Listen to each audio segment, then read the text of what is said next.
Hi, I'm Lisa Singer. I am the Senior Director of Events Programming, and this is Media Post Brand Insider, BTS, where I get to pull back the curtains on some of the most influential, successful women marketers today. And with me is Reggie Casagrande, and she is the Head of Strategy Global Sports Marketing at Oakley. Hey, Reggie. Hello, how are you? I am good. How are you? I love your t-shirt. It's very colorful and cool. And the glasses, I mean, you epitomize cool.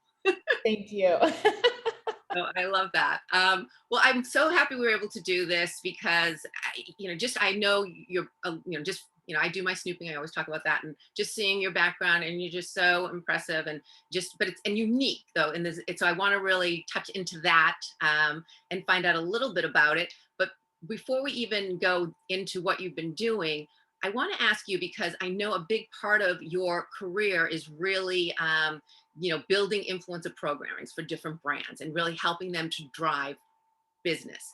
So for you, I want to ask you, who has been the biggest influencer for you? Like, who has really helped to drive your growth? Wow. Well, that's a great question. I think, I've always been inspired by strong women, women that are trailblazers. Someone like Michelle Obama kind of comes to mind, or Zaha Hadid, or Maya Angelou, just women that have blazed their own trail and that are great storytellers. I obviously there's women within the business world that inspire me as well, but I tend to kind of look into different spaces for influence and inspiration.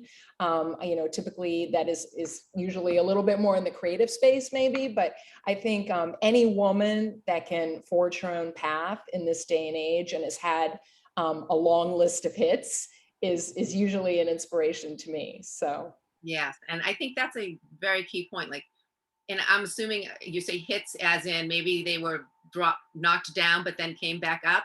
And I think that's important. It's not about always winning and always achieving and succeeding. It's what you do when you don't achieve or succeed. And I think that's really a valuable point to make. 100%. I mean, I think it's a journey. It's a marathon. It's not a race.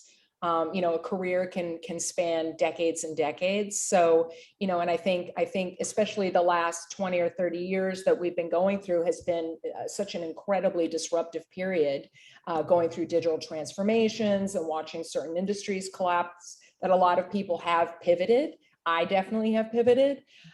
So I think what inspires me is just that grit that people have, and men and women have, to really kind of forge a new path, see something that's potentially growing and get into that industry or into that space. Obviously, I'm a mother and a wife, so and a friend, and all those things. So I'm also inspired by women that can balance all those things.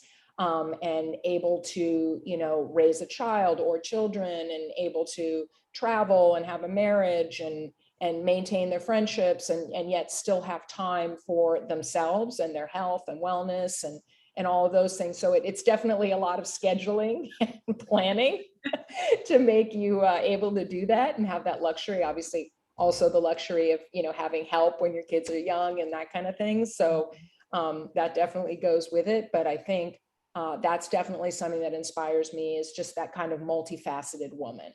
Yeah, and we're even talking about kids and growing up, and I know you grew up abroad, traveling a lot with your family. Talk about that, what that was like as a child, and how you think it maybe shaped you to who you are today. Yeah, I mean, I think it definitely shaped me. I mean, I consider myself a cultural marketer first and foremost, so sort of an integrated marketer that leverages culture to drive and energize brands and products.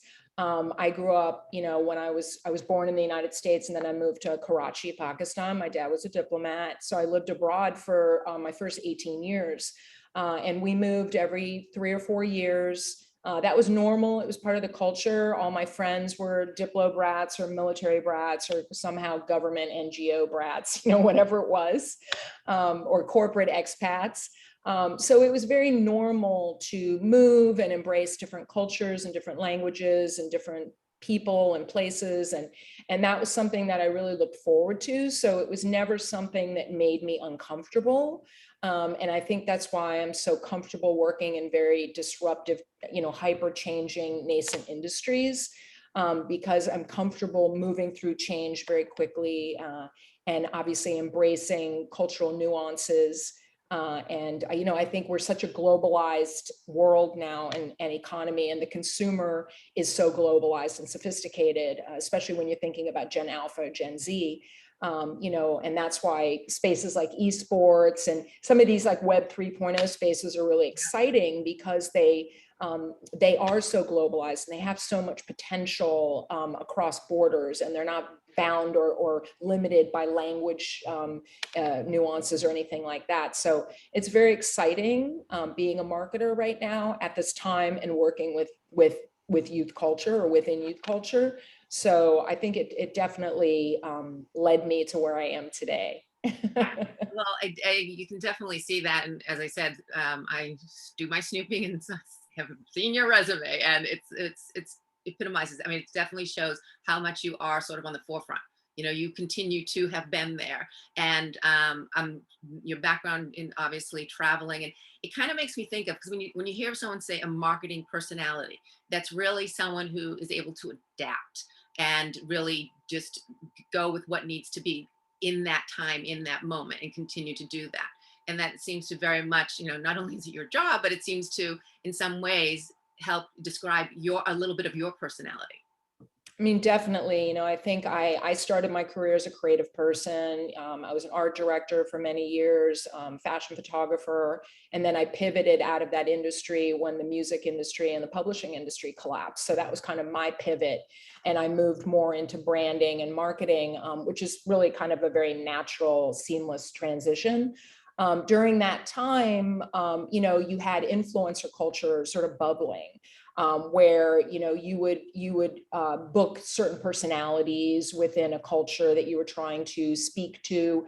At that time we didn't have social media, so it was really just about word of mouth. It was about having cool people in your campaign or whatever it was, and it was really about on a higher level. And I feel brands struggle with this, especially now with the digital noise. It's really about establishing relevancy, right? So how can a brand be relevant within a certain community in an authentic way?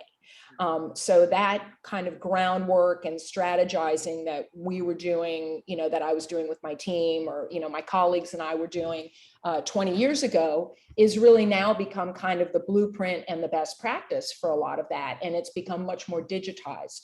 And that was, of course, accelerated during the pandemic, much more so than I ever imagined.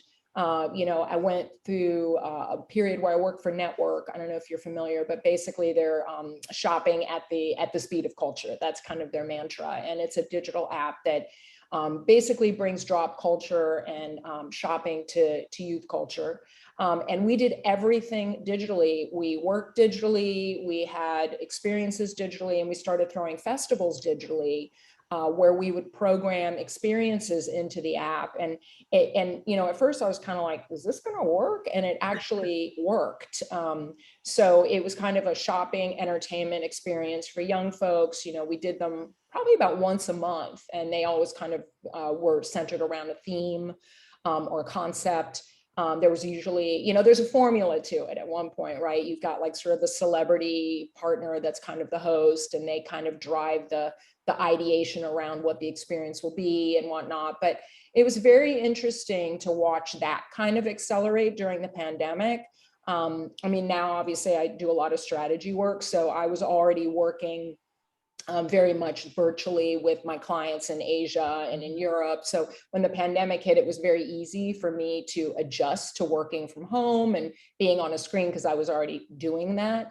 And actually working, when you're building decks and working in strategy, it's very easy to work on a screen when you can share your screen. And it's like whiteboarding, like times 8,000, But yeah, it's very intriguing. And I think now, what's interesting to me is that sort of how the digital transformation has really affected kind of consumer behaviors. The fact that there are just so many choices And the distinctive differences too between millennials and Gen Z, you know, they're the most diverse generation. They are a generation that cares very much about social action. They are the most gender fluid, gender fluid generation. They're also probably one of the least sexualized generations because of technology. So it's very interesting when you're figuring out what kind of messaging or talking points or how you're going to market to them, because they just don't care about the same stuff that a 40-year-old does. Right. So we find that a lot in sports marketing, especially now, because, you know, you have a lot of the leagues and the traditional sports teams are speaking to 40, 50-year-old dads and not to their kids. So what you're seeing happen now is like the NFL partnering with like some Web 3.0 partners and things like that, where they can really drive more of that youth, you know, kind of adaptation into the sport. And that's where I think like esports and that kind of culmination of entertainment, sports, and culture coming together. And that's really that at that intersectionality, that's where I like to play. Those are kind of my tools to tell stories and really drive energy or relevance for brands. Yeah. And well, and but even talk about that when you're saying obviously uh, brands are expected, there's more expected from brands now. Consumers are wanting them to not just give them a good product, but they want them to be a company that they want to be a part of, that they appreciate, that they agree with their values. So but then you have all these different, you know, you have the younger generations, the, you know, 40 plus generations, those in the middle, like you have all these different generations, No different. one cares about them. Well, that's what I'm wondering. It's just, but in the sense of when, how much does a brand need to be a part of culture in that sense, in the way like, you know, being that voice, you know, standing up. We've seen so many different things where, you know, people had to stand up for rights, but, you know, really, you know, gay marriage, Black Lives Matter, all of Asian hatred going, you know, obviously against and trying to be a voice for people. What is the responsibility of a brand, do you think, to, and as a person of your, you know, clout, you have this platform to really speak up for people who maybe can't be heard? I mean, I think it is more important now than ever. And a lot of brands are very uncomfortable speaking about social action causes. But I think young consumers want that. They want to know where the product is made, that it's made ethically. They want a company that takes a stand against, you know, I mean, you think about Colin Kaepernick with Nike, you know, and then they gave him that really big contract. It wasn't because he was a great athlete. It was because he was a figure within a movement, that he was a leader, and they wanted to stand behind and back that because he had the right, you know, he had the right cause that was connecting to youth, and you know, he's an amazing person. So I think now more than ever, brands have to take a stand. And you see that happening.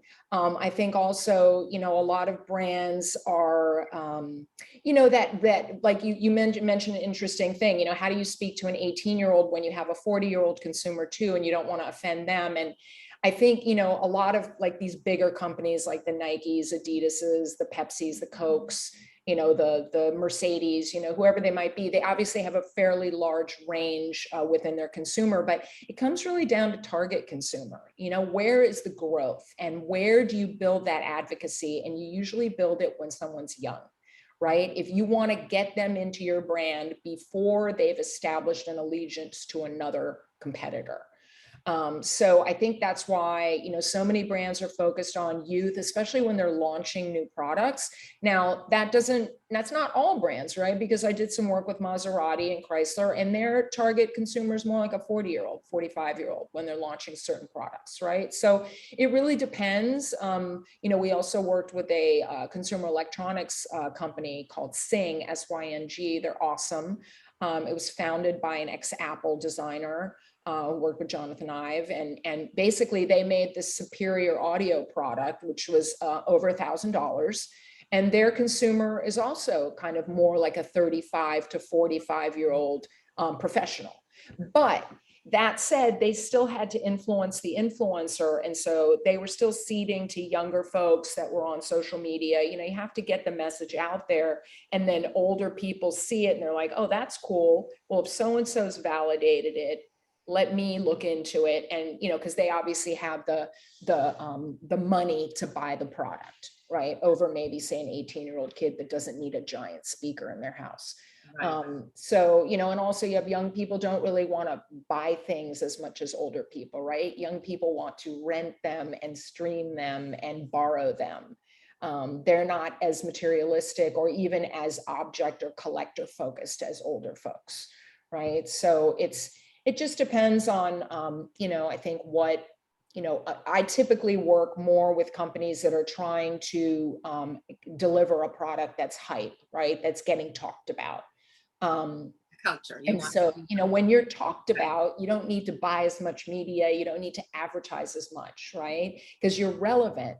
So when you're relevant and you can cut through the noise and you have that brand equity out there, then you don't need to have a $20 million advertising budget to buy a billboard on Sunset Boulevard or whatever it is, right? Because, or to do a TVC on the football, at the Super Bowl. You don't need to do that because kids are already talking about you. People already think you're cool.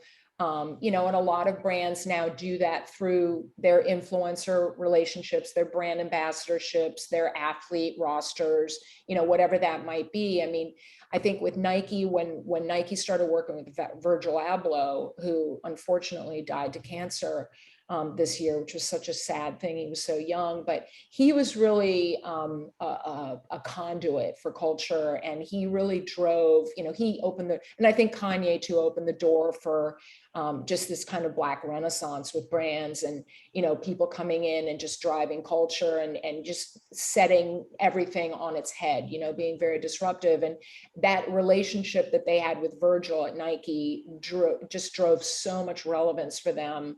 Also elevated them within their products and everything. And, people like that only come around once a decade or once even 100 years, you don't know, but it's about finding those partners that can help speak for your brand in terms of an authentic way, and that get the respect and the the authenticity within the community and also of their peers and above, critically acclaimed folks, basically.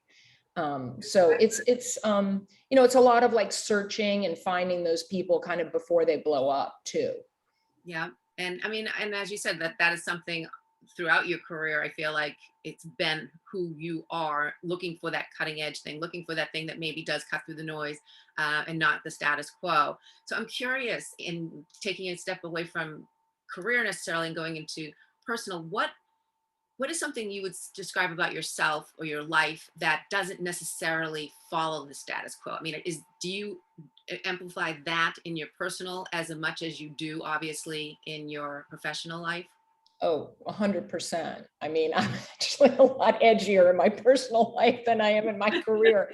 But I think it's you have to be to do what I do and to play in the space I do, right? Because you have to be kind of, and I think that partly comes from the fact that I was a creator and I was a maker and I know how to make things, and I understand the creative culture and the creative process of, ideation, making art, taking pictures, painting, directing a film, all those things. Like, so it's very easy for me to connect with creative people because we have that like-mindedness. And, there's a funny saying within street culture that the street doesn't like pedestrians. So you can't be a pedestrian to connect to the street, right? Because the street can kind of sniff that out. So I think it's just about being an authentic person to yourself. Most of the folks that I work with in this space, in this business, are the same. They're very down to earth. They're very creative. They're very easygoing. They don't get starstruck, so they're very comfortable working with celebrities and artists and top athletes and things like that. So that's kind of part of it, because you have to kind of get, you have to be at their level, but you can't be a fan or anything like that, because that makes people uncomfortable too. But it's definitely something that in my personal life, like, I love culture, I love to travel, I'm interested in music, film, books, art, great design, pretty much just anything creative. I'm even into gardening. I love my cactuses and my succulents. That kind of got like a little bit of a moment in culture there too, where you had like all these people running out and buying like exotic cactuses, which was really funny during the pandemic. But Uh-huh. yeah, I think it, the ultimate for anybody, I think, is having a career that lines up with your passions in life, right? Right. If you can be, if you're an analytical person and you enjoy doing that, and you have a career that does that for you, great. And I usually find that people that are doing something that kind of matches their passions, they're usually very good at it and very successful at it because of that, right? Because they have that synergy between their personal interests and their career interests. Yeah. Um, So when you, as we talked about earlier, when you fall, you get right back up and keep pursuing it or moving forward because you have that passion. Where if it was something you didn't truly care about, then you're going to move on to the next thing. So I think in that sense, that totally goes with you in terms of why that tends to be the more successful person in that particular career. Um, yeah, and just having that grit, like I'm a very highly motivated individual. So, and now what's kind of funny is in my career, even though I started as a creative person, I've always been a businesswoman and an operator. So now I kind of drive strategy, from the agency side for brands. And now obviously I do that for Oakley. But I think part of that is as you move up in an organization, you have to become an operator because you have to make things move forward, just in terms of dates and gates and making sure, people are being held accountable for their deliverables and making sure things are coming in, especially when you're in a company that makes products, because there are set dates and gates. And if you don't meet them, you're not going to have any product to bring to the consumer. So, I think I've learned a lot about that too. So it's even though I do strategy, like a lot of my job is also like marketing operations, making sure that now it's very integrated because I understand social media very well and whatnot. So it's kind of, bringing all those pieces into the puzzle and making sure that they're all kind of operating at the pace they need to be to move forward, which is really essentially at the speed of culture, which is very fast now. It's very fast, it's 24/7. It's like you can't shut your social, if you're a brand, you can't shut your social media off for 2 days or 3 days or 4 days because you're going to lose followers. Mhm. So it's about being always on, which can be exhausting. I think when we were at Network, we were dropping something like 8 to 10 products a day. I mean, it was insane, and almost unsustainable in my mind. But the way, when you think about the way that fashion houses and obviously my expertise is clothing and footwear and whatnot, but or consumer products. When you think about the way that products were delivered in the past, just a few years ago, is that it was all very seasonal. It was like, oh, the summer stuff is coming in, the fall, winter, the spring, or the resort collections. Now that is completely different. Now things are being dropped on a drop cadence. And that kind of also was, I think, accelerated through D2C, through that business model. And then also the success that you saw happening in streetwear with brands like Supreme and Palace or whoever that were dropping things weekly or even like bi-weekly, and the kids lining up outside, which kind of started in Japan, actually, in Tokyo, where I remember going there about 15 years ago and seeing kids waiting in line outside and thinking like, wow, what are they waiting for? And they were waiting for the drop, Really? for whatever the t-shirt was or the product, and then the product would sell out. So in the past, brands would be horrified if their products sold out. But now you want your products to sell out because it drives demand. So it's demand generation. It's kind of like, I guess now they call it scarcity marketing.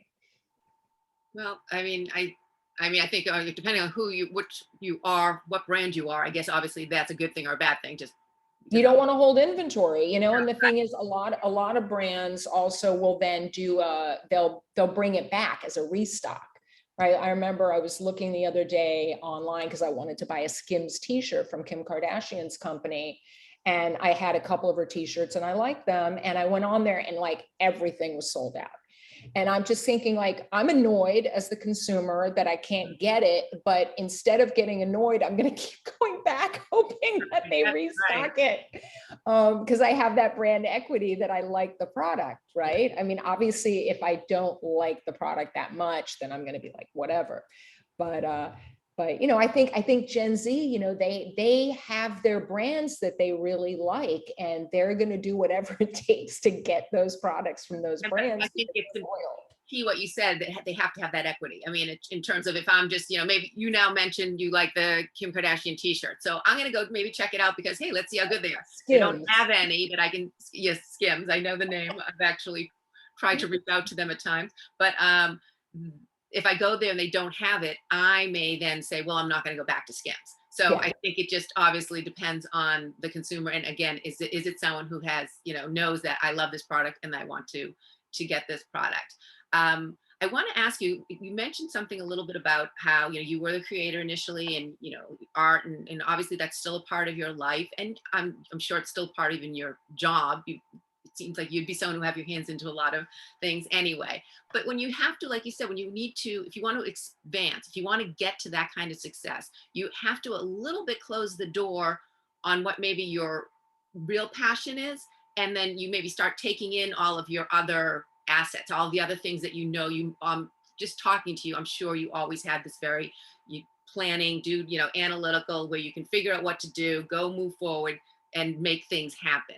That would not be what you describe as a creator necessarily, but you're using obviously the two skill sets and combining them. But when you chose that, because for anyone who is trying to move up the ladder, I know even as a reporter, I didn't necessarily want to be the executive producer, but that was really the only way to go if I wanted to advance in my career. What do you suggest there? How can someone not deter their career growth, at the same point keep what they're passionate about within that job as they move forward? Yeah, I mean, it's definitely an interesting question. I feel like, like I never in a million years would have thought that I landed into strategy, right? Because at first, literally, I didn't even know what strategy was. And strategy is essentially making order out of chaos, right? It's taking complex ideas and creating frameworks that are understandable so that you can sell them in and create planning and move forward, right? It's playbooks, it's being able to execute against a vision and take a vision and communicate that vision to a company. And I learned when I got involved, like when I pivoted out of my career as a creative and started working for brands, and I'd worked for an agency, but the first company I worked within was Adidas. And I realized very quickly that in order to go up and move up that food chain, that I was going to have to become more of an operator and more strategic.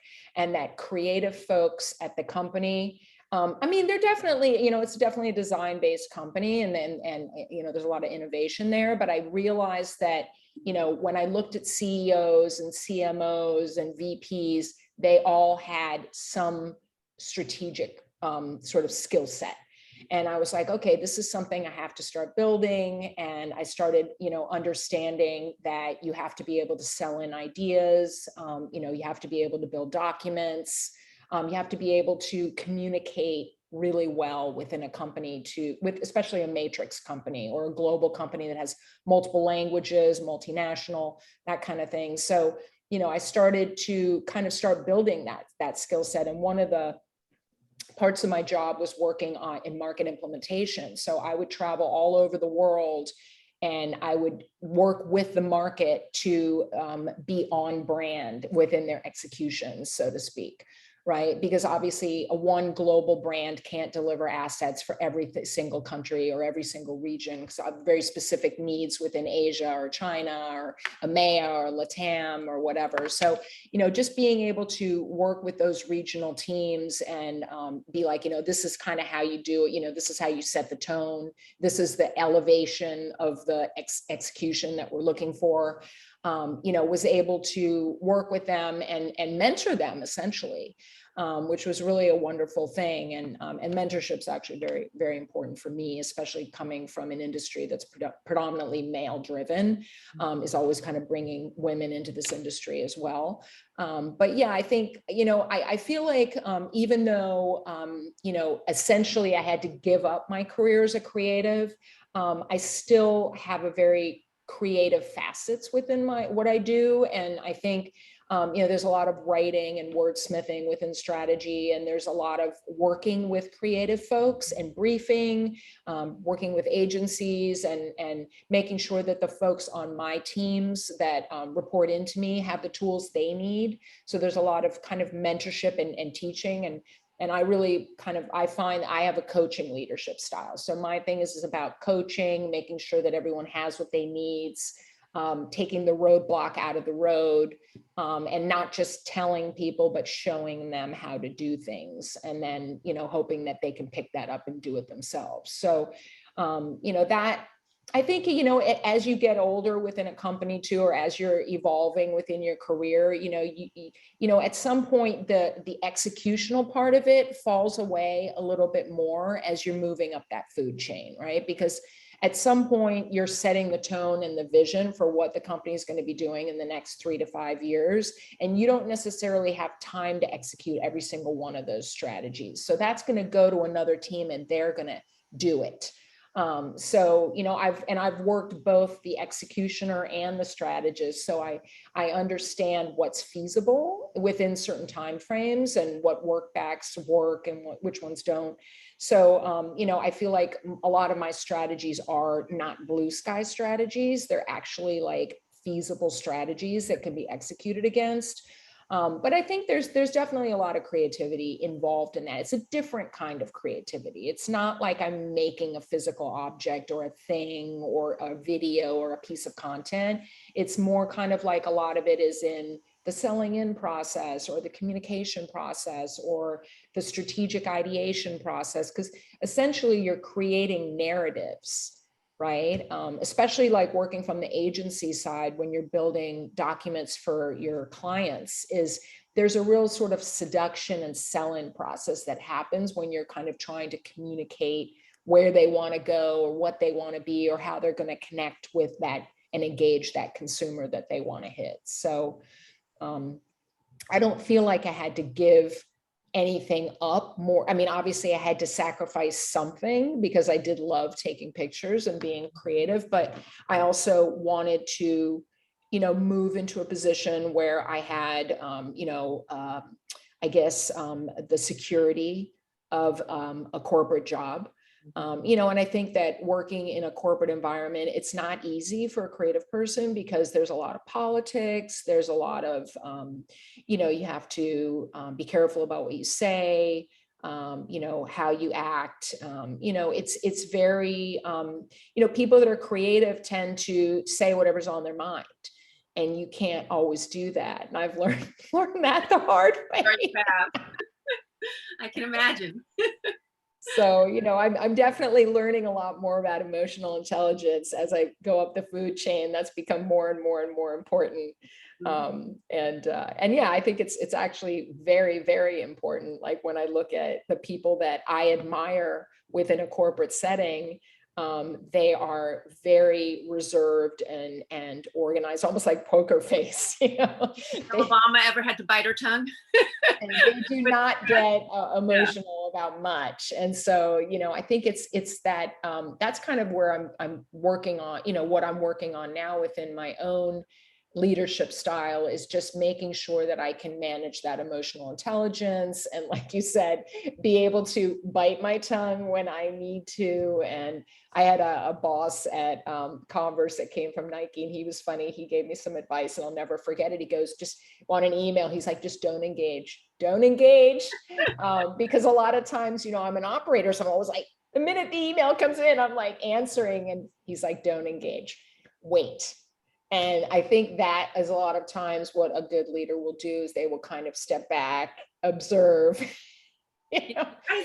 decide when they want to engage. And then when they actually engage, it is, people pay attention. So yeah, no, I actually agree with that. I am someone who feels like I need to answer everyone right away. And then you end up, I've talked to other people, it's like you don't do as well because you're, what you were trying to get done didn't get done because you're moving around. But so that is really smart advice.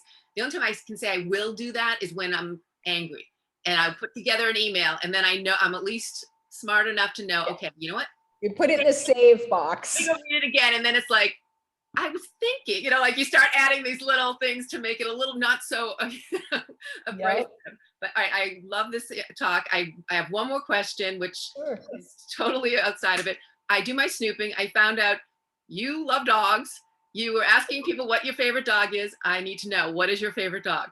I love the pug, and I have two of them. I am a huge fan of pugs. They in German they're called the Mopshund, which means clown dog, and they really do live up to that.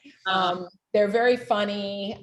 Yeah, so my little one is called Biggie Smalls, and then my other one is Thunder. And so I love them, but I love dogs. I mean, I've had a Rhodesian Ridgeback for a long time, and she was an amazing dog. I've had Rottweilers, so I love dogs. I'm when I saw that, I'm huge. You can see in the picture behind me. Oh yes, I see. There's a little white. That is my little.